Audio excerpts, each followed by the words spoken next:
இன்றைய காலகட்டத்தில் ஒரு 30-40 வயசு ஆயிட்டாலே நிறைய பேருக்கு நிறைய நோய் வந்துடுது.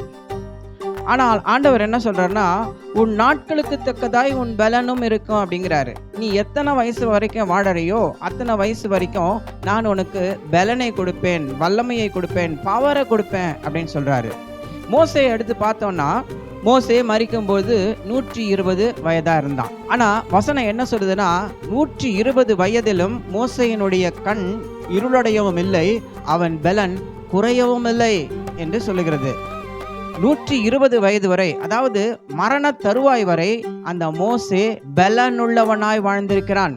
நீங்கள் கர்த்தருக்குள் இருந்தால், கர்த்தர் ஆவியானவராய் உங்களுக்குள் இருந்தால், நீங்கள் துதி, ஆராதனை, ஜெபம், வேத வாசிப்பு இதன் மூலம் ஆண்டவரோடு ஒரு நெருக்கமான உறவு வைத்திருப்பவராய் இருந்தால், உங்கள் கடைசி மூச்சு உள்ளவரை நீங்கள் பலமுள்ளவராய் வாழ்வீர்கள்.